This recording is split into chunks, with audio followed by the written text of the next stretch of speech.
बोलो श्री महासंगन की जय, पंच तत्व की जय, महाप्रकाश लीला की।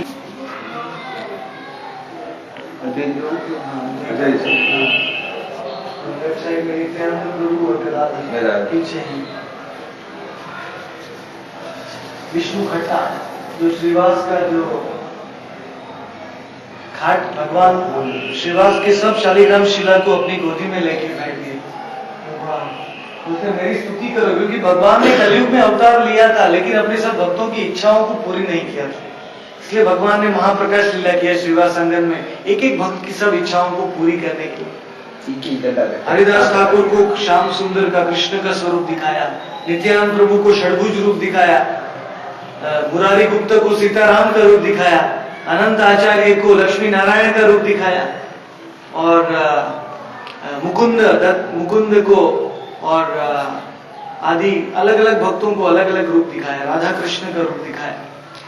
तो इस प्रकार से भगवान ने अपने सब भक्तों की इच्छा को पूरी किया। इसीलिए एक श्रीवास अंगन धाम है, वो कल्प तरु है, कल्प वृक्ष।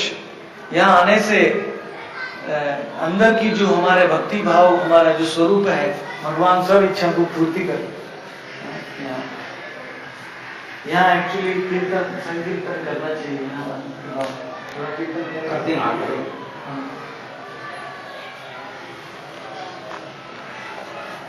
ये भगवान, उनका नाम है राधा मदन मोहन।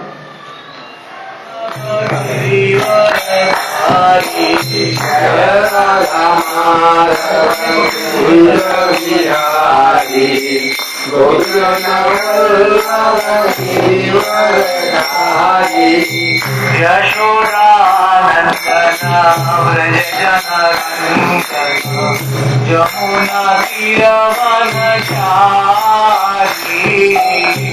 यशोदानंदन व्रज जनरंजन यमुना तीरवनचारी। यशोदानंदन व्रज जनरंजन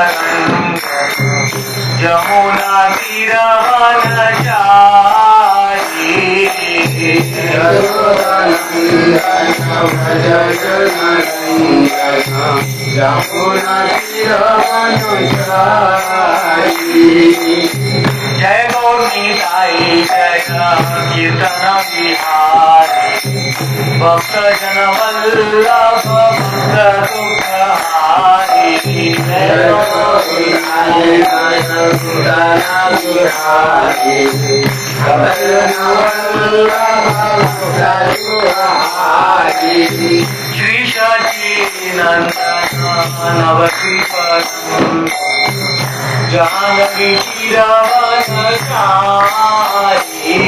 श्री सच्चिदानंद नवद्वीपं जानकी तीरवनचारी।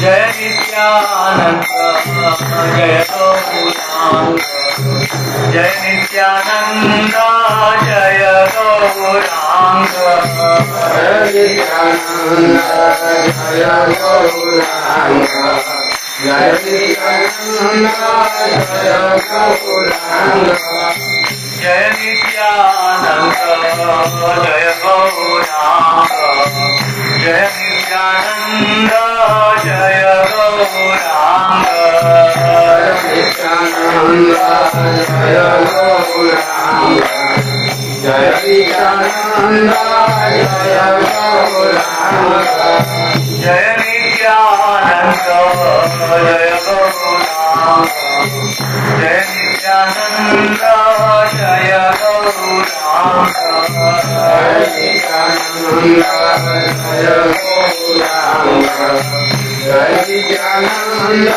जय Gaurang. Nitai Nitai Nitai Nitai Nitai Gauranga.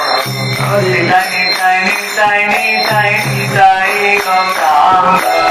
Nitai Nitai Nitai Nitai Nitai Gauranga.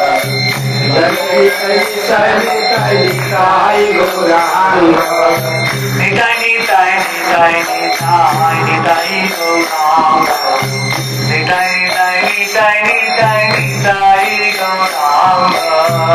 Nitai Nitai Nitai Nitai Nitai Gauranga. Nitai Nitai Nitai Nitai Nitai Gauranga. Nitai Gauranga Gaurari. Nitai Gauranga Gaurari. Nitai Gauranga Gaurari. Nitai Gauranga Gaurari. Gaura Gaura Gaura Gaura Gaurari. Gaura Gaura Gaura Gaura Gaurari. Gaura Gaura Gaura Gaurari. Gaura Gaura Gaura Gaurari. Gaura Gaura Gaura Gaura Gaurari. Gaura Gaura Gaura Gaura Gaurari. Gaura Gaura Gaura Gaurari. Gaura Gaura Gaurari.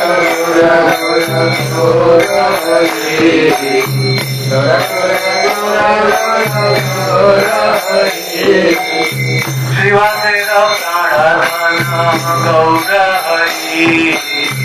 Srivasena Pranadhana Gaurari. Srivasena Pranadhana Gaurari. Srivasena Pranadhana Gaurari. Malinira Pranadhana Nityanandara. Malinira Pranadhana Nityanandara. Malinira Pranadhana Nityanandara. Malinira Pranadhana Nityanandara. Nityanandara Jaya Nityanandara. Nityanandara Jaya Nityanandara.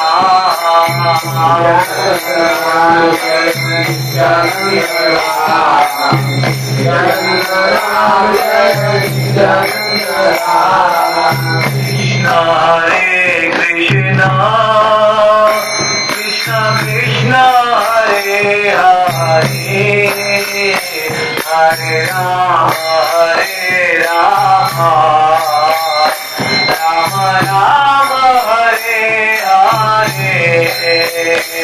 Hare Krishna Hare Krishna, Krishna Krishna Hare Hare, Hare Rama Hare Rama, Rama Rama Hare Hare. Hare Krishna Hare Krishna, Krishna Krishna Hare Hare, Hare Rama Hare Rama, Rama Rama Hare Hare. Hare Krishna Hare Krishna, Krishna Krishna Hare Hare, Hare Rama Hare Rama, Rama Rama Hare Hare. Hare Krishna Hare Krishna, Krishna Krishna Hare Hare, Hare Rama Hare Rama, Rama Rama Hare Hare. Hare Krishna Hare Krishna, Krishna Krishna Hare Hare, Hare Rama Hare Rama, Rama Rama Hare Hare. Hare Krishna Hare Krishna Krishna Krishna Hare Hare Hare Ram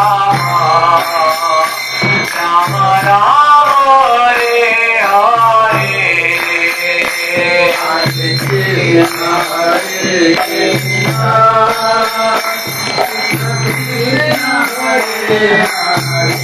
Hare Hare Ram हरे राम राम हरे हरे जय श्रीवासंगम जय श्रीवासंगम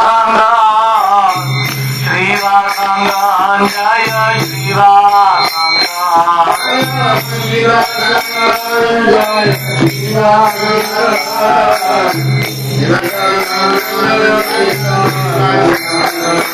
जय नारद मुनि जय नारद मुनि नारद मुनि जय नारद मुनि नारद मुनि जय नारद मुनि नारद मुनि जय नारद मुनि जय महाप्रकाश जय महाप्रकाश महाप्रकाश जय महाप्रकाश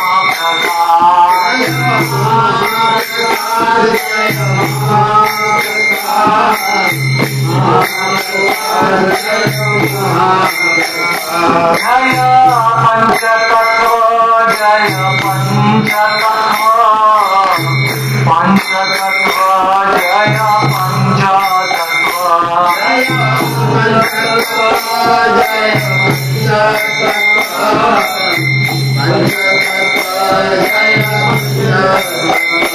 जय भक्ति विनोद भक्ति विनोद भक्ति विनोद ठाकुर भक्ति विनोद भक्ति विनोद भक्ति विनोद जय गौर भक्त वृंद जय गौर भक्त वृंद गौर भक्त वृंद जय गौर भक्त वृंद जय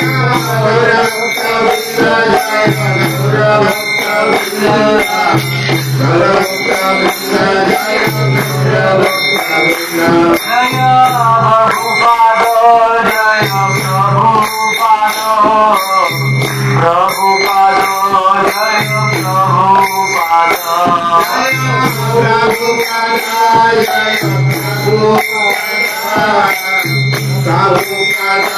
जय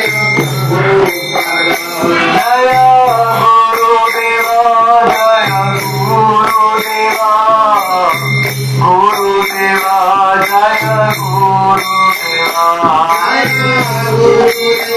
जय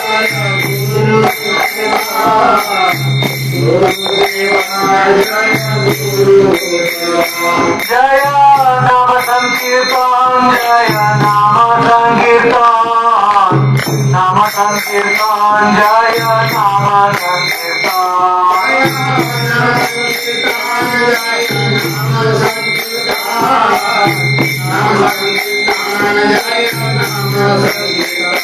हरि बोल हरि बोल हरि बोल हरि बोल जय गौर हरि बोल हरि बोल हरि बोल जय गौर हरि बोल हरि बोल हरि बोल हरि बोल जय गौर हरि बोल हरि बोल हरि बोल हरि बोल जय गौर हरि बोल हरि बोल हरि बोल हरि बोल जय गौर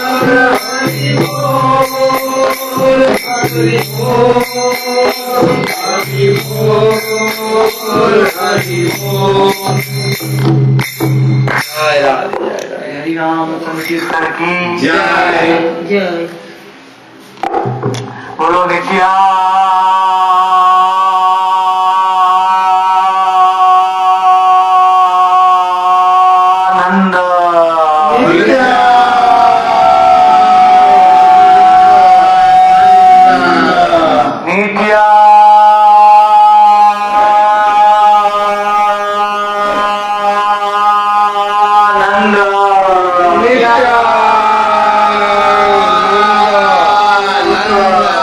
देवता भी यहाँ वास चाहते हैं, देवता लोग भी यहाँ आना चाहते हैं और आप बहुत धीमे से बोल रहे हैं, जोर से बोलिए।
तो यहाँ तो इतना अनंत लीला हुआ है कि अभी टाइम हमें अनंत शेष नाग भी यहाँ की लीलाओं का वर्णन नहीं कर पाते।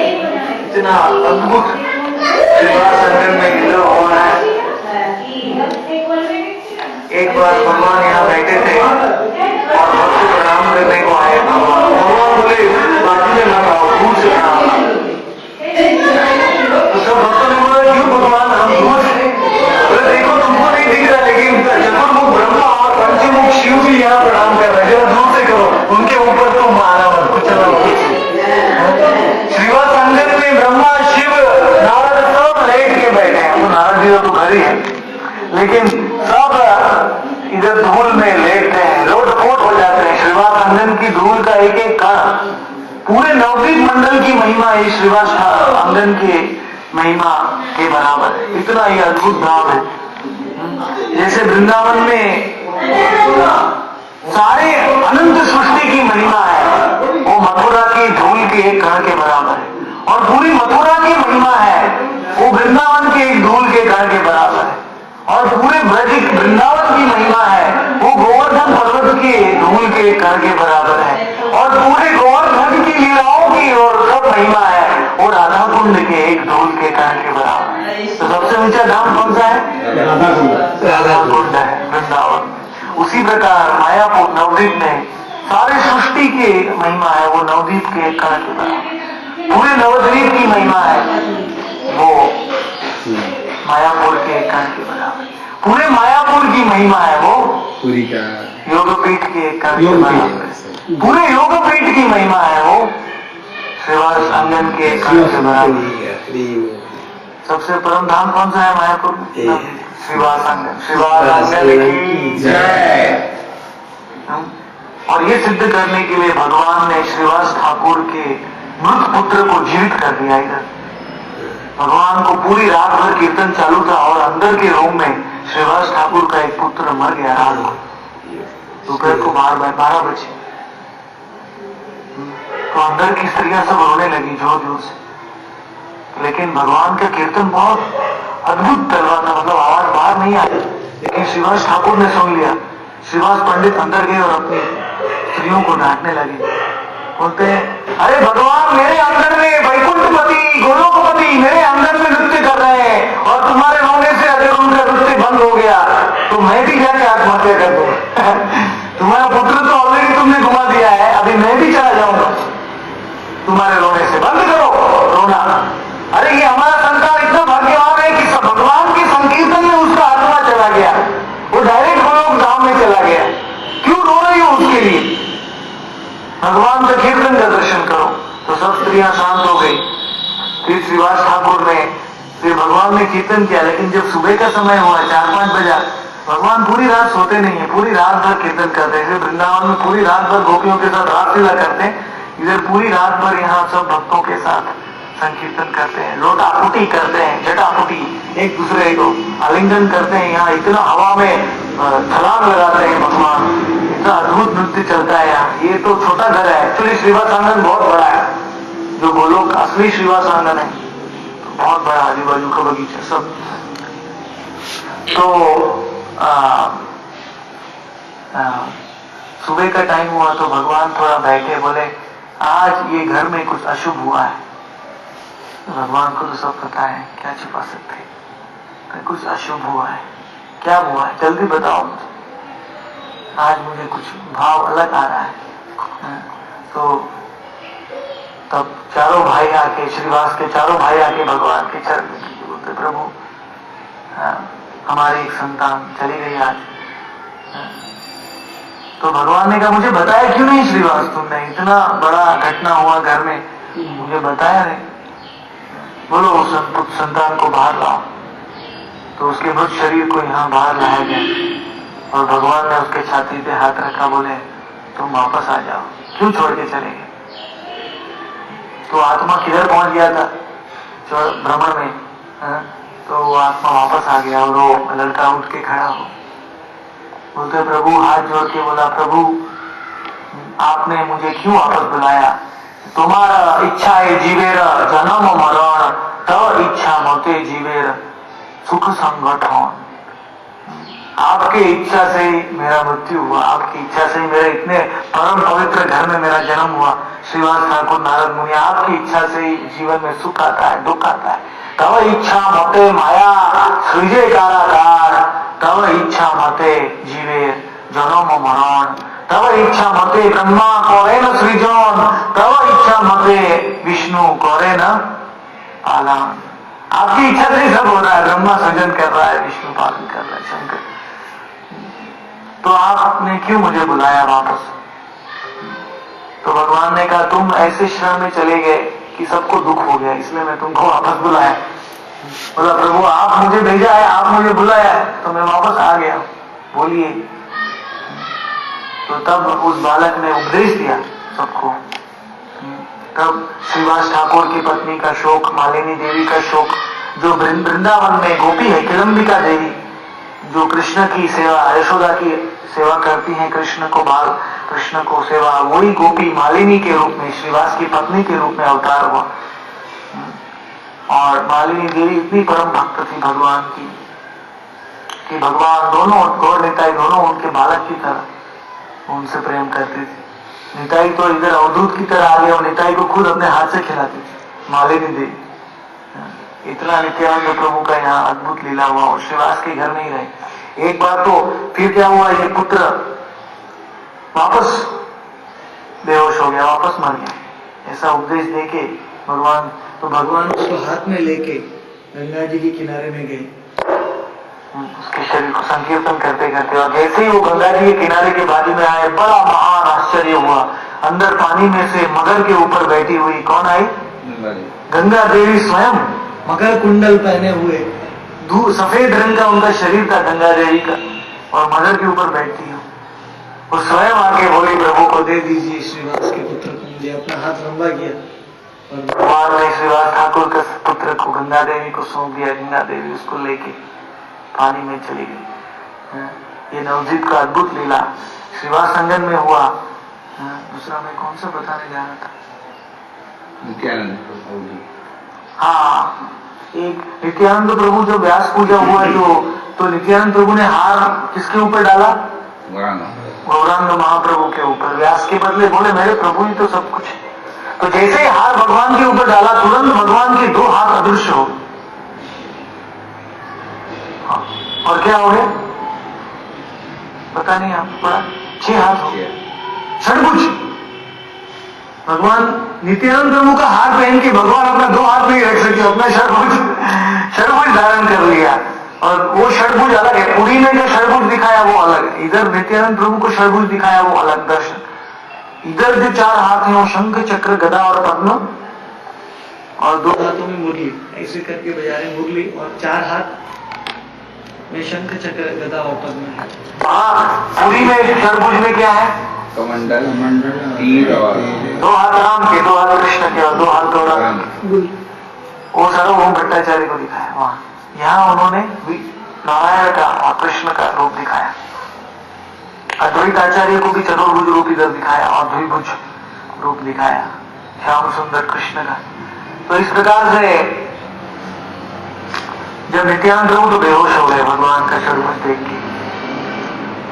इस प्रकार से निताई तब से यहाँ ही रहने लगे श्रीवास आंगन में। तो एक दिन गौरांग महाप्रभु ने आके श्रीवास ठाकुर का परीक्षा किया। बोले, हे श्रीवास, तुमने कैसे अवधूत को अपने घर में रखा है? ये निताई कहां से आया है? उनके माता पिता कौन है? कोई नहीं जानता है। उसकी जाति क्या है? कोई नहीं जानता है। एक्चुअली भगवान ये बोलना चाहते थे कि निताई सब जातियों के परे है, परमहंस है। भगवान बोलते और भगवान ने कहा कि इसके माता पिता है कोई नहीं जानता, मतलब उसके कोई माता पिता नहीं है, वो तो अनादि है, आदि अनादि भगवान है, बलराम नित्यानंद। भगवान ऐसा संकेत दे रहे हैं कि श्रीवास तुमने इसका घर में रखा है, तकलीफ हो जाएगा। तो श्रीवास उठ के खड़ा हो गया, बोलते प्रभु ये उचित नहीं, ये भालो नहीं कि मेरी परीक्षा कर रहे हैं आप। यद्यपि नित्यानंद शूरावाणी क्या है, तथापि जानियामी नित्यानंद राय। नित्यानंद प्रभु दारू के अड्डे में जाएंगे तो भी मेरे भगवान है, मुझे कभी डाउट नहीं होगा।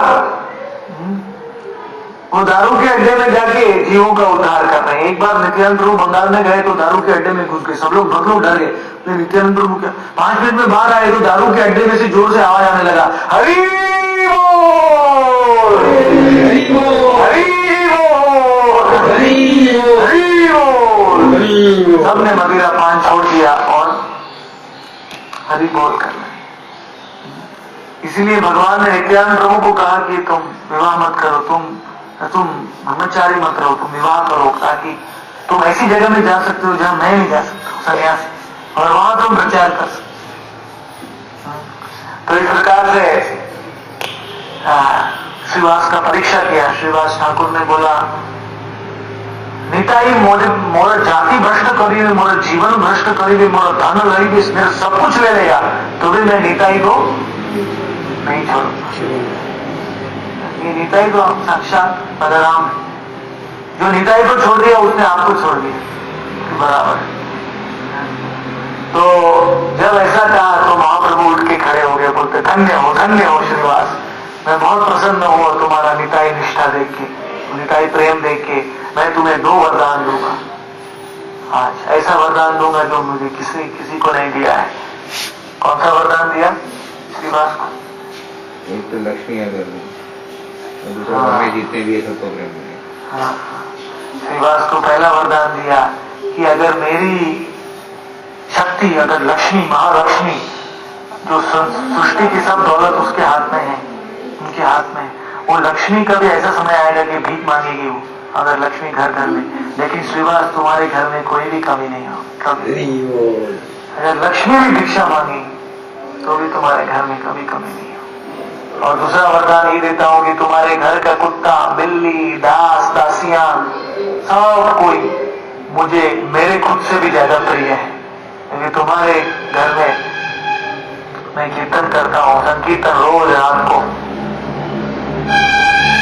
तो नवदीप के वासी बाहर आ गए थे, जो कीर्तन ढा रहे थे, लेकिन सबको एंट्री नहीं मिलता था। रात का कीर्तन में जो एकदम योग्य भक्त है उनको ही यहाँ श्रीवास आंगन में एंट्री मिलता था। एक बार तो एक बहुत गोपाल, क्या था उसका नाम, गोपाल चपल नाम का एक ईर्ष्यालु ब्राह्मण आया। वो बोलते हैं क्यों नहीं खोल रहे दरवाजा, रात को संकीर्तन करते हैं। तो वो भगवान को बदनाम कर रहा है, क्योंकि उसको श्रीवास आंगन में प्रवेश नहीं मिला, इसलिए उसने क्या किया, घर के बाहर सब दारू का मटका रख दिया और लाल कुमकुम का पाउडर और वो सब रख दिया। और दूसरे दिन जब दरवाजा खुला तो उसने सब गांव नवदीप वासियों को बुलाया, बोला देखो इन लोग है ना रात को पंच कन्याओं को बुलाते हैं, स्त्रियों को, और उनके साथ मदिरा पान करते हैं भगवान को बदनाम करने के लिए।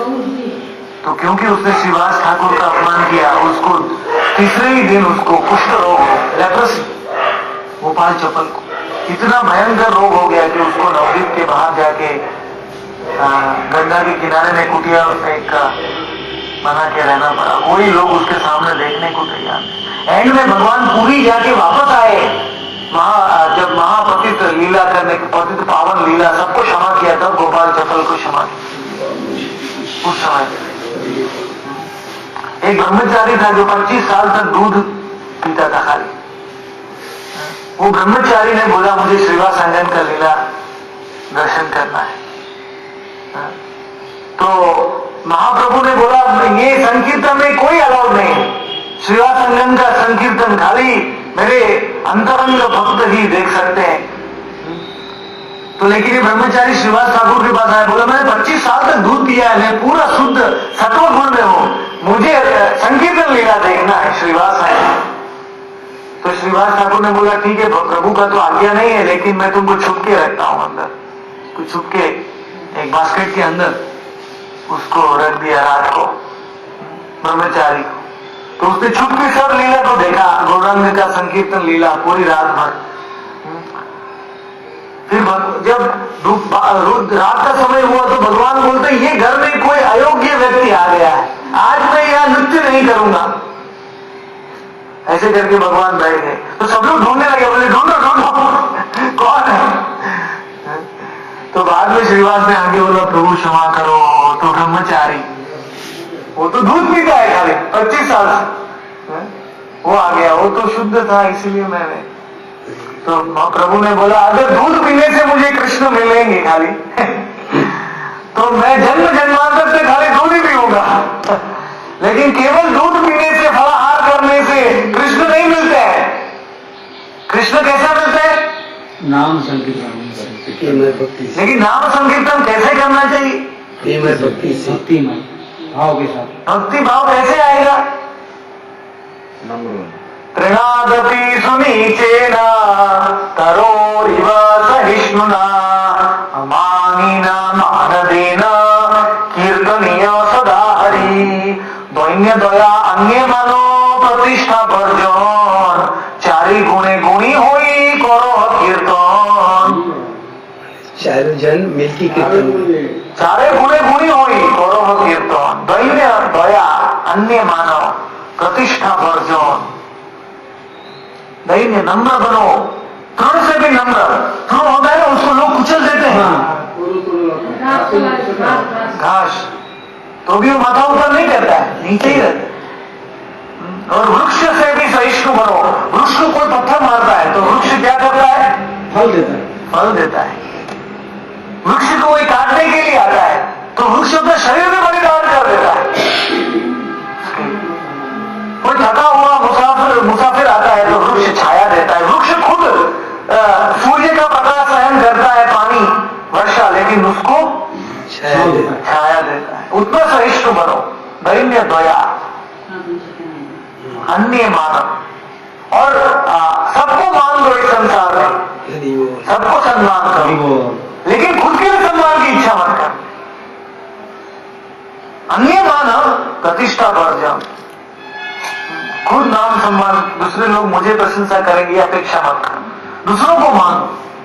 ये चार गुण से जो गुणी हो गया है वही हरि नाम संकीर्तन कर सकता है। तो ये ब्रह्मचारी तो घमंड है, ये 25 साल से दूध पी के इसको घमंड है, मैं कितना शुद्ध हूं, ये नम्र नहीं है। तो महाप्रभु बोला ये मेरा कीर्तन नहीं देख सकता है। ऐसा बोला तो ब्रह्मचारी ने बास्केट के अंदर से सब सुन लिया। वो बेचारा रोने लगा, रोते रोते वो खुद ही बाहर जाने लगा, उसको कोई बोलने की जरूरत नहीं, वो खुद ही बाहर निकलने लगा। और जब बाहर जा रहा था तब वो रोते रोते बोले हमें अयोग्य, हमें अयोग्य, हमें नम्र नहीं, मैं नम्र नहीं हूं, मेरे में घमंड है कि मैं दूध पी के, दूसरे सब लोग तो सब खाते हैं, मैं तो दूध पी के जी रहा हूं, घमंड है। तो मैं नम्र बन के वो जा रहा था। तो महाप्रभु ने बोला अभी इसको इधर बुलाओ, और उसको बुलाया और भगवान ने उसको आलिंगन किया। बोलता है अभी तुम्हारा हृदय का चेतना बराबर हुआ है, अभी तुम नम्र बन गए, अभी तुम शुद्ध हो गए, अभी तुम मेरा कीर्तन देख सकते हैं। तो ये श्रीवास अंगन का दास दासी, जो श्रीवास ठाकुर का दास दासी है ना, वो भी ब्रह्मा और शिव और लक्ष्मी से भी ज्यादा भाग्यवान। क्यों? क्योंकि वो डायरेक्ट भगवान का महाप्रकाश लीला का दर्शन किया, भगवान का महाअभिषेक हुआ इधर। जैसे गोवर्धन पर्वत उठाया ना भगवान ने, तो भगवान ने बोला हनी और लेके आओ, मुझे भोजन करना है, खीर लाओ, पकौड़ा लाओ, पूरी लाओ। वैसे भगवान ने यहां भी गोवर्धन लीला किया। भगवान ने कहा और लाओ। नवदीप वासियों ने सब कुकिंग किया अपने घर में, सब लेके आए, भगवान सब खा गए 1 मिनट में करके। तो भी भगवान बोलते और लाओ, आने तो नवदीप वासियों के पास कुछ नहीं था। फिर भगवान ने बोला वारुणी लाओ, वारुणी। बलदेव के भाव में आ गए, बलदेव जी वारुणी पीते हैं। तो सब भक्त बोले अरे नवदीप में वारुणी कहां से आ जाएगा। तो सब भक्तों ने गंगा जल में मटका भर के लाया, भगवान ने पी लिया, भगवान संतुष्ट हो गंगा जल। फिर भगवान ने संतुष्ट होने के लिए सब भक्तों ने एक तुलसी का पत्र ला के दे दिया, भगवान संतुष्ट हो गए। जैसे गोवर्धन उठाने के टाइम भी एक तुलसी का पत्र से संतुष्ट हो गए, वैसे भगवान यहाँ श्रीवास आंगन में संतुष्ट हो गए। तो इस प्रकार से सची माता को भी भगवान ने क्षमा यहाँ किया। सची माता भगवान की माता है, जगन माता, लेकिन उसको कृष्ण प्रेम नहीं दिया भगवान ने सची माता को। क्यों नहीं दिया? क्योंकि सची माता में अनजाने में अपराध हो गया था अद्वैत आचार्य की प्रति। क्योंकि अद्वैत आचार्य के संग में निमाई के बड़े भाई विश्वरूप अद्वैत आचार्य के संग में जाते थे, और अद्वैत आचार्य के संग में विश्वरूप को भक्ति का रंग लग गया और विश्वरूप संन्यास ले लिया। तो सची माता मन में सोचने लगी अद्वैत का नारा का जो संग शब्द है दोनों संन्यास, तो मेरा छोटा पुत्र है निमाई, उसको भी ले लेगा अद्वैत आचार्य। लेकिन बाहर से कुछ नहीं बोला, लेकिन मन में सोच रही है कि मेरे संसार में, मेरे जीवन में कोई नहीं है, खाली सर निमाई है, तो निमाई भी अद्वैत आचार्य के साथ चला जाएगा। तो मन में अपराध हो गया सच्ची माता का। तो भगवान जब सबको प्रेम दे रहे हैं तो बोले सच्ची माता को प्रेम नहीं दूंगा इधर श्रीवास आंगन में। तो श्रीवास ठाकुर ने बोला प्रभु सचिव तो जगत माता है, उसको तो प्रेम दो, ये प्रथम पात्र प्रेम के लिए सबसे प्रथम है। तो प्रभु ने कहा एक ही उपाय है, सच्ची माता अगर अद्वैत आचार्य को क्षमा मांगी तो मैं उसको प्रेम दूंगा। तो सब लोग अद्वैत आचार्य इधर है अद्वैत भवन, अद्वैत आचार्य को बुलाने के लिए गए। अद्वैत आचार्य को बुलाने के लिए बोला सच्ची माता आपसे क्षमा मांगना चाहती है, आइए। तो अद्वैत आचार्य बोला जगन माता सच्ची माता मेरे से क्षमा मांगेगी, ऐसे बोल के अद्वैत आचार्य मूर्छित हो गए। सच्ची माता का गुणगान करते करते वही मूर्छित हो गए उतनी देर में। सच्ची माता आके अद्वैत आचार्य के चरण का धूल अपने माथे पे ले लिया। सच्ची माता अद्वैत आचार्य का चरण का धूल अपने माथे पे ले लिया। फिर भगवान ने सच्ची माता को प्रेम दिया। बोलो श्रीवास अंगन धाम की जय। अद्वैत आचार्य ने सोचा कि मैं कलयुग में भगवान को अवतरित कैसे करूं। तो अद्वैत आचार्य के मन में विचार आया कि एकमात्र उपाय है थोड़ा सा गंगा का जल लेके और तुलसी का पत्र, अगर मैं भगवान को अर्पण करूंगा तो भगवान दिख जाएंगे। गंगा जल और तुलसी का पत्र से भगवान दिख जाए। विक्रय निदेश आत्मा हम भक्तेभ्यो भक्त वत्सला। और जब भगवान दिख जाएंगे फिर मैं भगवान को बोलूंगा आई कलयुग। पहले भगवान दिख जाएंगे, सब कुछ दे देंगे मुझे तुलसी का पत्र से और गंगा का जल से, फिर मैं भगवान को बुलाऊंगा। तो देखिए अभी भी इस पोज में है, उनकी शालिग्राम बीच में रखा है, तुलसी का पत्र और गंगा का जल अर्पण कर रहे हैं और भगवान वैकुंठ से हाथ ऊपर किया मैं आ रहा हूँ। भगवान ने वैकुंठ से निश्चय किया है।